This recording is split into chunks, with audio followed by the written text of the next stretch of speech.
يا أيها الذين آمنوا صلوا عليه وسلموا تسليما اللهم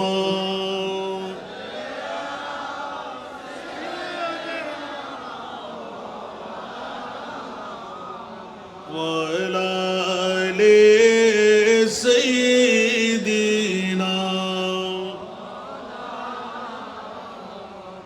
جو آواز اللهم صل على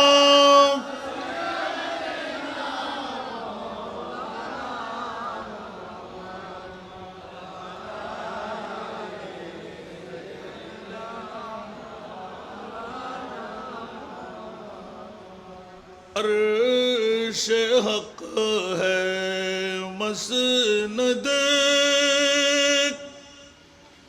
رفعت رسول اللہ کی دیکھنی ہے حشر میں عزت رسول اللہ کی اللہم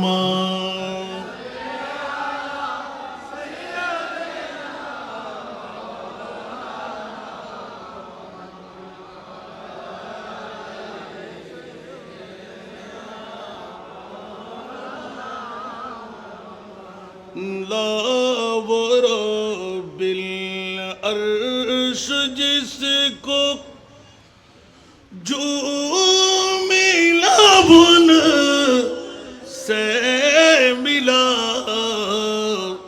لا ورب العرش جس کو جو ملا بن سے ملا بٹتی ہے کونینوں میں نعمت رسول اللہ کی اللہم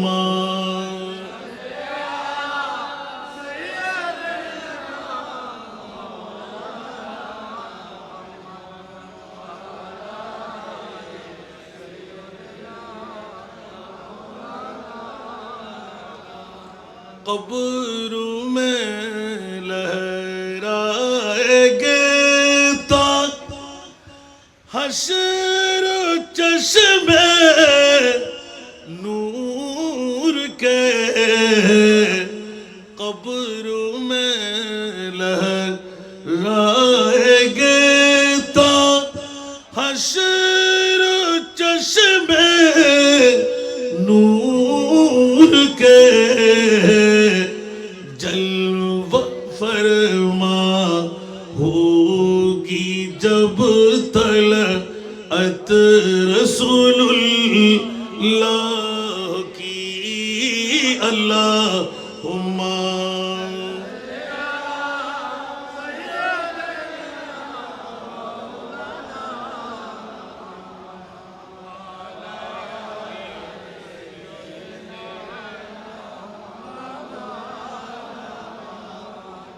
تجھ سے اور جنت سے کیا مطلب وہاں بھی دور ہو تجھ سے اور جنت سے کیا مطلب وہاں بھی دور ہو ہم رسول اللہ کے جنت رسول اللہ کی اللہم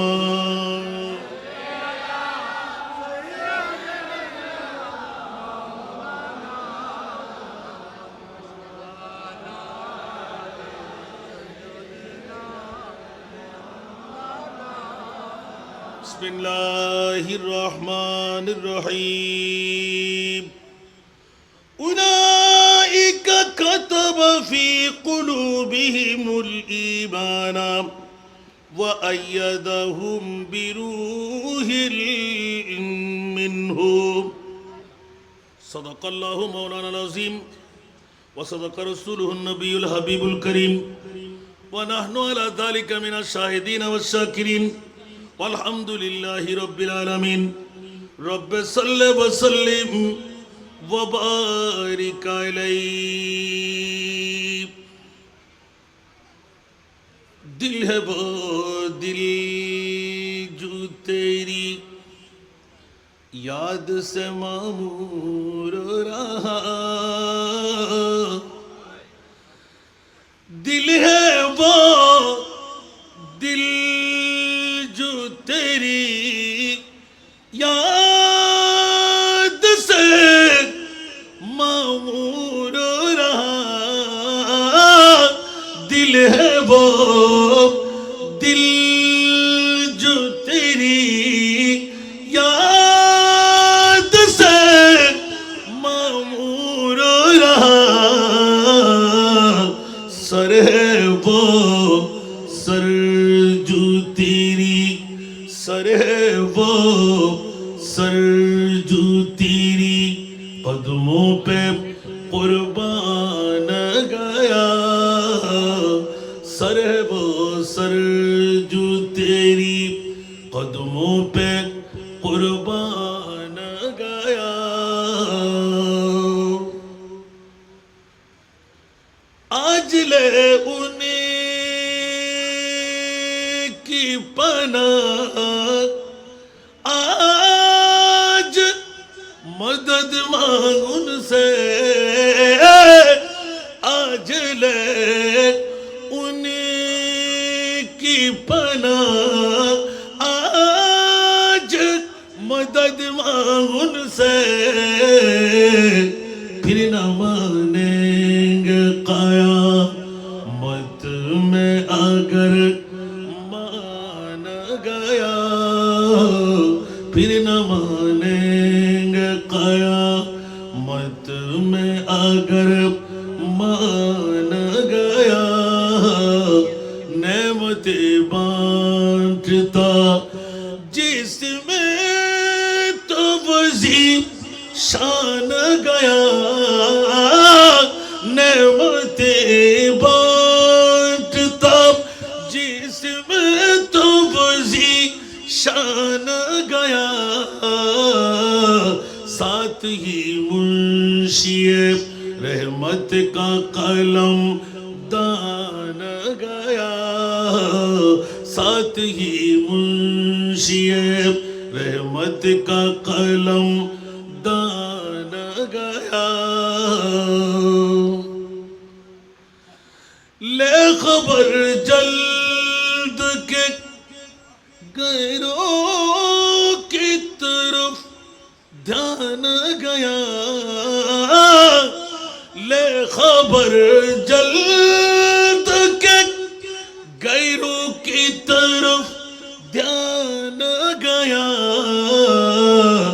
میرے مولا میرے مولا میرے سبحان اللہ আমার পিতৃতুল্য বাবারা নওজওয়ান ভাইরা ছাত্র ভাইরা পর্দার অন্তরালে না জানি কত আমার মা বোনরা আসসালামু আলাইকুম ওয়া রাহমাতুল্লাহি ওয়া বারাকাতুহু মহান রব্বে করিমের দরবারে লাখ কোটি শুকরের সেজদা আদা করছি যে মুনিব মাওলা আজকের এই আজিমুশান আঞ্জুমানে আশিকানে মুস্তাফা বাংলাদেশ আশিকানে মুস্তাফা তরুণ পরিষদের আহ্বানে আমার মতন একজন গোলামের বাচ্চা গোলাম ঐতিহাসিক শাহাদাতে কারবালাকে ঘিরে ইমাম আহলে সুন্নাত আল্লামা শাহ আমিন হাশিমি রহমতুল্লাহ আলাইহির স্মরণে দু একটি কথা বলার সুযোগ আমি পেলাম যে মুনিব দয়া করে মেহেরবানি করে এই সুযোগটুকু আমাকে দান করলেন ওই মুনিব মওলার শুকরিয়া আদায়ার্থে একবার আমার হয়ে বলুন আলহামদুলিল্লাহ আপনাদের শুকরিয়া আদা করছি যারা কষ্ট স্বীকার করে মেহনত করে ঘুম ছেড়ে বাড়ি ছেড়ে টিভি ছেড়ে মা ছেড়ে বাবা ছেড়ে বিবি সন্তান ছেড়ে যাদেরকে প্লাস্টিকের একটি হক আদায় করার সুযোগ দিয়ে জাহান্নাম থেকে মুক্তি জান্নাতে দৌড় দিয়ে ঢোকার সুবন্দোবস্ত মুনিব করে দিলেন। ওই মুনিব মওলার শুকরিয়া আদায়ার্থে মোহব্বতের আওয়াজ দিয়ে প্রেমের কণ্ঠে নিজের জন্য আরেকবার বলবেন না আলহামদুলিল্লাহ। আমি কি ভুল বললাম? ওয়াজ তো যথেষ্ট শুনে ফেলেছেন।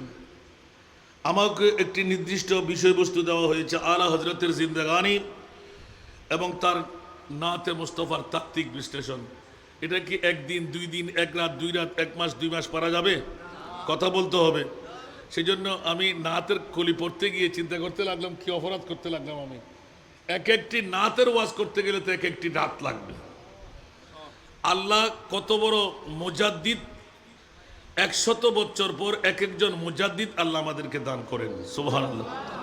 তার মধ্যে 14 শতাব্দীর আম ওলামা ফুকাহা জমহুররা মেনে নিতে বাধ্য হলেন 14 শতাব্দীর মুজাদ্দিদের নামে, যাকে আমরা পেয়ে যাই উনি ইমামে আহমদ রাজা খান ফাজিলে বেরলভী।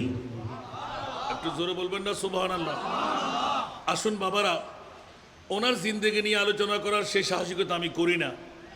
তারপরেও আমার ভাইজানরা, যার বাবাজান অন্তর দিয়ে বেশি ভালোবাসতেন, না জানি কত প্রেম ভালোবাসার আসন আমাকে বসাই দিয়েছিলেন, যার দোয়ার বদৌলতে আমি চারিদিকে ঘুরে বেড়াই, আমি অনেক মাহফিলে বলে দিই। আবার সাথে সাথে অনেক আলেম ওলামার মধ্যে আলা হজরতের পূর্ণ নাতিয়া কালামের মধ্যে ইশকে মুস্তফার গঞ্জিনার মধ্যে আমি একজন পেয়েছিলাম। গণনা করে আলেম ওলামা ফুকা আমার ওস্তাদদের মধ্যে, বাবাদের মধ্যে 1 নম্বরে যাকে পেয়েছিলাম, আজকের যার স্মরণ সভা ওনাকে। একটু জোরে বলবেন না সুবহানাল্লাহ। এ কথা বলতে কি কোনো ত্রুটি আছে? কারণ আমি ওনাকে হুজুর হাসান রেজা কেমন করে বলতে লাগলেন, আমার মনে হয়েছিল যেন হুজুরকে আমি জিজ্ঞাসা করে ফেলেছি যে আপনি কি হেদায়কে বকশিস পুরো মুখস্থ করে ফেলেছেন? সুবহানাল্লাহ বলেন। উনি হঠাৎ করে বলেন, না না, আমি গোটা মুখস্থ করবো কোত্থেকে, যেগুলো আমি তস্করা করি ওগুলো আমি মুখস্থ করে ফেলেছি। তার মানে সেই সময় চোখের পানি কোনা দিয়ে শুরু হয়ে গেল। সুবহানাল্লাহ।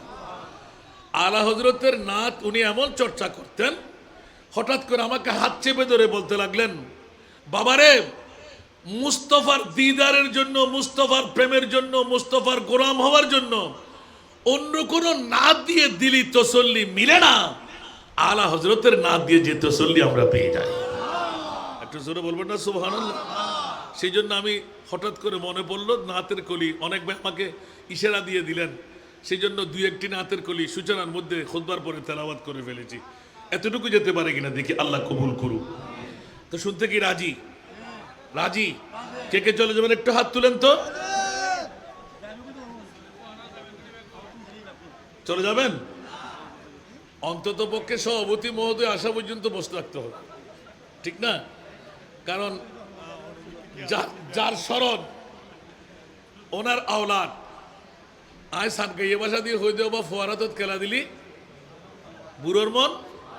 আজিয়ের প্রধান অতিথি, আজিয়ের সভাপতি, ভিন্নতা আছে না নাই? তো আজিয়ে কি ইতার আর বাপ কি আর তুমি দূরে থাকতে পারিব না? কা ফল দিয়ে রে বিক্ষর বড় করে হন না, ফল দিয়ে রে বিক্ষর পরিচয় আলহামদুলিল্লাহ হন না। তো উন কি ফলের মতন ফল আছে না নাই? আল্লাহ রাব একগুণরে বুঝিবার তৌফিক দান করো। আসুন বাবারা, যে ইমামে আলা হজরতের কথা শুনতে শুনতে শুনতে আপনারাও যেহেতু আহলে সুন্নাতুল জামাত, গোটা বিশ্বের যিনি সুন্নিদের ইমাম উনি হলেন আমার ইমামে আলা হজরত। গোটা বিশ্বের যিনি সুন্নিদের ইমাম, উচ্চ আওয়াজ দিয়ে বলুন না সুবহান। কে অস্বীকার করার কোনো জো আছে? আমাদের বাংলাদেশের মধ্যে আমরা ইমাম অনেক পেয়েছি। আলা হজরতের পরে চট্টলার জমিনে, বাংলার জমিনে যাকে আমরা ইমাম হিসেবে, ইমামে হজরতে গাজিয়ে দিনে মিল্লাত শেরে বাঙ্গালা রহমতুল্লাহ রাই। তার পরবর্তীতে আমরা ইমাম পেয়েছি যে হাশেমি খানদান আমরা দেখতে পাচ্ছি। সুবহানাল্লাহ বলবেন না? এখানে কেউ স্বীকার করিবেন কোনো জো আছে? যে দিক দিয়ে যাবেন ওই দিক দিয়ে তারা যোগ্য। সুবহানাল্লাহ বলেন না? হাজারো দাবি হলেও ওদের পরে আসতে পারবে, ওদের আগে যাওয়ার কোনো সুযোগ। আর ওই সন্তানরা জন্ম দিলেন আপনারা। কারা? কথা বলেন না। এই সন্তান কি আপনাদের না অন্য কারো? আমাদের পাড়ায় না আপনাদের পাড়ায়? সুবহানাল্লাহ বলেন না? যার কারণে আপনারা গর্বিত কাল কিয়ামতের ময়দানে এক একজন আলেম কত হাজার হাজার লক্ষ লক্ষ মানুষকে জান্নাতে বার করাইবেন, সুবহানাল্লাহ। অনুরূপভাবে ইমামে আলা হযরত আজিমুল বরকত শাহ আহমদ রেজা খাঁ ফাজলে বেরেলভী রহমতুল্লাহ আলাইহি, জোরে বলুন না সুবহানাল্লাহ। পৃথিবীর জগতের মধ্যে ইমামে আহমদ রেজা, যার আগমনের কথা 10ই শাওয়াল 1272 হিজরি 14 জুন 1856 ইংরেজি শনিবার জোহরের সময় বেরেলি শরীফের মধ্যে আগমন করেছেন। সময়টা কেমন ছিল? যে মুহূর্তে গোটা ইন্ডিয়ার জমিন বাতিল ফিরকার লিকলিক টিকটিক ছিল, চারিদিকে শিরিকের বেদাতের হুজুম ছিল, যেই মুহূর্তের মধ্যে মুস্তাফার শানের উপর কুটারাঘাত হচ্ছিল, বাতিল ফিরকার গোষ্ঠীরা কলমবাজি করতে লাগলো, বাতিল ফিরকার গোষ্ঠীরা গলাবাজি করতে লাগলো। ওই মুহূর্তের মধ্যে 100 বছর পূর্তি 14th শতাব্দী ইমামে আলা হযরত আজিমুল বরকত শাহ আহমদ রেজা খাঁ ফাজলে বেরেলভী রহমতুল্লাহ আলাইহি আহলে সুন্নাত ওয়াল জামাতের রোনাইয়ের জন্য, বিনাইয়ের জন্য যে যার জবান দিয়ে খুলে এলান, এই সুন্নিরা তোদের ভয়ের কোনো কারণ নাই, আহলে সুন্নাতুল জামাতের পক্ষে আমার আল্লাহ আছে না নাই? আরে জোরে, কোন বাতিল ফিরকার পক্ষে আল্লাহ আছে? আজকে যত দল খারেজি বলেন, রাফেজি বলেন, জামাতি বলেন, ওয়াহাবি বলেন, আসেনি? দাড়ি আছে না নাই? পাগড়ি আছে না নাই? টুপি পাঞ্জাবি মিসওয়াক ঢিলা আছে না নাই? কোন জাত বুকে হাত দিয়ে গর্ব করে বলতে পারবেন না। বন্ধুরা আমার, একমাত্র জাত ইমাম আহলে সুন্নাত গাজী মিল্লাত শেরে বাংলা রহমাতুল্লাহ আলাইহি পরিচয় করাই দিলেন। ইমামে আলা হযরত একবার জিজ্ঞাসা করেন, দুনিয়ার জগতের মধ্যে কেউ বুকে হাত দিয়ে নিজের বাহাদুরি দেখাইতে পারে না, কিন্তু ইমামে আলা হযরত স্পষ্ট বুকে হাত দিয়ে এলান দিলেন, জোরে বলুন না সুবহান। আর একটু জোরে। কারণটা কোথায়? ইমামে আহলে সুন্নতের দাবি ছিল আজকে আপনাদের শহদায়ে কারবালা আছে না নাই? আরো জোরে। ইমামে আহলে সুন্নতের বলি, আহলে সুন্নত কাহে বেড়া পারাস হাত বেহুজুর। একটু জোরে বলবেন না সুবহানাল্লাহ। আমরা সুন্নিরা জান্নাতি, কোনো সন্দেহ আছে? যেই জন যার জবান খুলে খৌফে নরক রিজা জরা তু হে আবুদ মুস্তাফা। একটু জোরে বলেন না সুবহানাল্লাহ। সুন্নিরা যারা ঘরে আছে ওরা বউয়ের পাগল, ঘুমের পাগল, আর আমরা এসেছি আমরা নবীর পাগল। আর আল্লাহ বলতে লাগলেন আমি আল্লাহ তোদের পাগল, আমার মুস্তাফা যার পাগল আল্লাহ কবুল করুক। আমার মুস্তাফা যার পাগল, আল্লাহ বলতে লাগলেন আমি আল্লাহ থাকতে পারলাম না, আপনার কারণে আপনার পাগলদেরকে আমি বন্ধু বানাই নিলাম। উচ্চ আওয়াজ দিয়ে বলবেন না সুবহান। অনেকের মনে ব্যথা লাগতে পারে, আমার বিষয় যখন আমাকে দিয়ে দিলেন, ইমামে আলা হযরতের জিন্দেগানি, কার জিন্দেগানি তালাশ করবেন যে সুবহানাল্লাহ বলেন না। যে ইমামে আলা হযরত পৃথিবীর জমিনে এসে পূর্ণাঙ্গ সুন্নতে মুস্তাফার পায়রবি শুধু নয়, নিজের জবান খুলে করমজাত করে ফেললেন। খবরদার খবরদার, যার পৃথিবীর জগতের মধ্যে নামাজ, রোজা, হজ, যাকাত, কোরআন সবকিছু তাসবিহ তাহলিল আদা করার পর যদি আমি আহমদ রেজা মৃত্যুবরণ করতে হয়, ঘুমের মধ্যেও তো মৃত্যু হতে পারে। সুবহানাল্লাহ বলবেন না। ইমামে আলা হযরতের দুরুদে পাক, কলমার ধ্বনি, প্রত্যেকদিন ওয়াজিফা পড়তে পড়তে দুরুদের ধ্বনি ছিল, নাতে মুস্তাফা ছিল। উচ্চ আওয়াজ দিয়ে বলবেন না সুবহানাল্লাহ। কিন্তু শয়ন করার সাথেই আপন ভাই বিবি প্রত্যেকের কাছে নজরে দেখা ইমামে আহমদ রেজা খান হযরতে ফাজলে বেরেলভী আলা হযরত দুই পা আস্তে আস্তে মোড়ায় নিতেন, সিজদার সূরত হতো, উপরে যখন চাদর লাগানো থাকতো সবাই এসে অনুমিয়া করে আয় আলা হযরতের মুরিদার ভক্তরা মুহিবরা দেখো আমার ইমামে আলা হযরত তো আমার মুস্তাফার নামে মুহাম্মদের সূরতে শয়ন করা আছে। আওয়াজ আল্লাহু আকবার।